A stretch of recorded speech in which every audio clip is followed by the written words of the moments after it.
Salut tout le monde, c'est iPhone THQ, j'espère que vous allez bien. Donc aujourd'hui, on se retrouve pour un vidéo tutoriel qui va vous expliquer comment sortir d'un Respring Loop. Par exemple, si vous installez une application qui est incompatible avec votre appareil, ça se peut que votre appareil tombe en mode Respring Loop qu'on appelle. Donc il est tout le temps en mode Respring, il est comme allumé, mais vous n'êtes pas capable d'avoir accès au Springboard. Donc ça peut arriver avec des applications incompatibles ou comme je l'avais dit dans ma dernière vidéo avec Sirius. Donc je vais prendre cet exemple-là aujourd'hui pour vous montrer comment sortir de ce Respring Loop-là.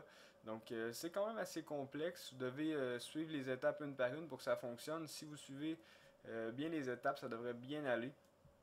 Donc, on n'a pas vraiment besoin de l'appareil, c'est pour ça que vous ne voyez pas mon appareil en bas à droite. Vous avez besoin seulement de le brancher, donc il est en Respring.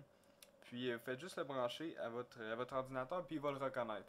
Donc moi, présentement mon appareil il est pas buggé, donc j'ai pas réussi à le faire planter parce que moi ça marchait pas. Donc je vais vous montrer quand même, puis ça devrait bien aller.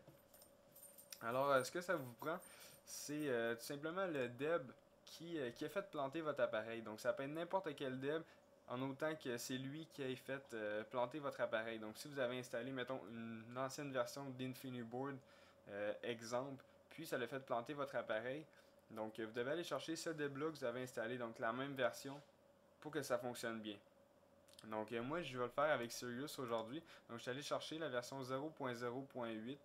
Donc ce DEB-là, si vous voulez savoir comment aller récupérer un DEB depuis Cydia, donc juste à cliquer sur la notation qui apparaît à l'écran.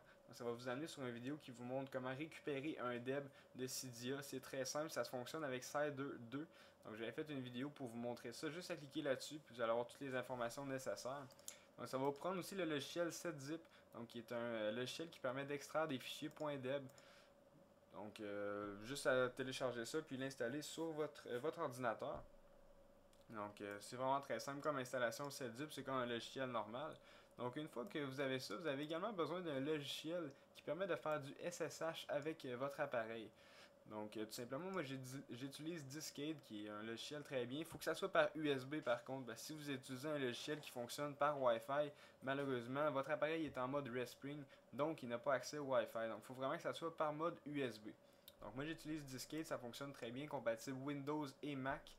Donc, ensuite, ce que vous devez faire avec votre fichier DEB, une fois que vous l'avez, vous cliquez droit dessus, vous allez avoir un onglet 7zip qui va être apparu. Donc si vous essayez avec WinZip ou WinRAR, ça ne fonctionne pas, vous n'êtes pas capable d'extraire ce fichier .deb, donc ça prend absolument 7zip pour que ça fonctionne sur Windows, sur Mac, il y a peut-être des autres logiciels que je ne connais pas qui fonctionnent, mais sur Windows c'est vraiment 7zip. Donc vous allez sur l'onglet 7zip, puis vous cliquez tout simplement sur Extract to Sirius 008. Donc vous allez avoir un nouveau dossier qui apparaît juste ici. Dans ce dossier-là, comme dans tous les fichiers dev, vous allez avoir un dossier data.tar. Donc ce fichier-là, vous pouvez tout simplement l'extraire avec WinRAR ou WinZip. WinZip, je ne sais pas s'il le fait. Oui, il le fait aussi. Donc c'est WinRAR, WinZip, 7zip le font tous pour les fichiers .tar. Donc tout simplement l'extraire encore une fois. Vous allez avoir un dossier data juste ici. Vous double-cliquez sur ce dossier data et c'est les dossiers qui sont dans le dossier data justement qui nous intéressent. Donc moi pour Sirius on a librairie et système.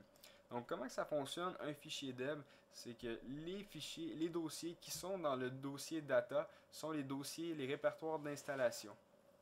Donc lorsque le fichier DEB Sirius s'est installé dans mon appareil, il est allé dans les répertoires library puis système pour installer différents fichiers pour faire fonctionner l'application.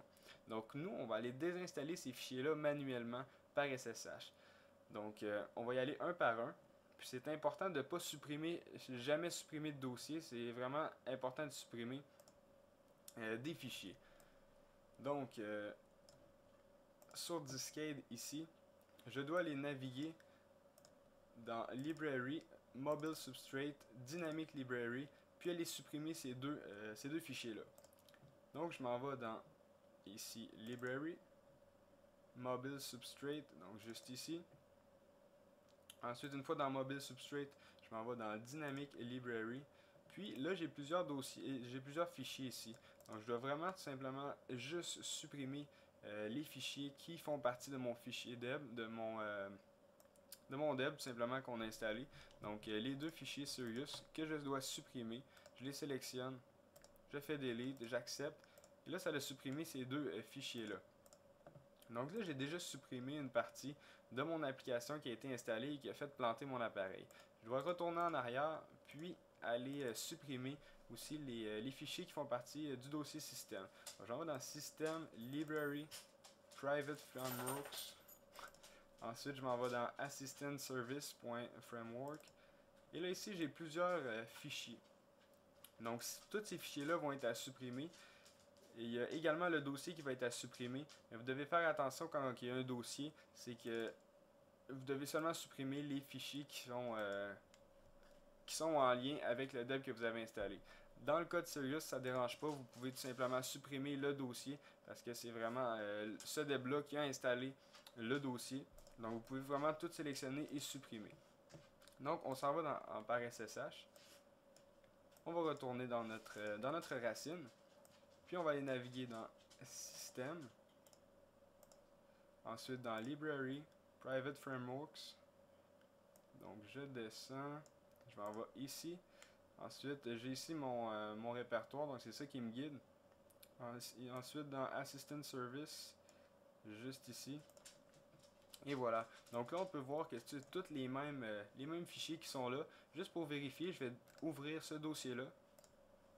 Et voilà, j'ai seulement deux fichiers qui sont à l'intérieur, donc je peux tout supprimer. Je vais tout simplement sélectionner. Et supprimer le tout. Et ensuite, tout devrait fonctionner. Donc, vous avez tout simplement qu'à redémarrer votre appareil. Puis, l'application va être désinstallée manuellement. Puis, votre appareil devrait fonctionner à nouveau. Donc, comme je vous dis, ça fonctionne sur n'importe quelle application, que ce soit un tweak, un terme peut-être qui fait planter. N'importe quelle application qui était incompatible puis qui a fait planter votre appareil puis qui l'a mis en Respring Loop. Donc, ça fonctionne. Si vous avez des questions, n'hésitez pas à m'envoyer un courriel, laisser un commentaire. Je vais essayer d'y répondre. Puis en espérant que cette vidéo vous ait aidé, donc n'oubliez surtout pas de vous abonner à mon canal de YouTube juste en cliquant en haut sur le bouton s'abonner. Ça vous permet de recevoir toutes les prochaines vidéos que je vais mettre en ligne. Visitez également mon Twitter, Facebook. Et n'oubliez surtout pas de visiter iPodTouchUserPro.com. Merci beaucoup, au revoir.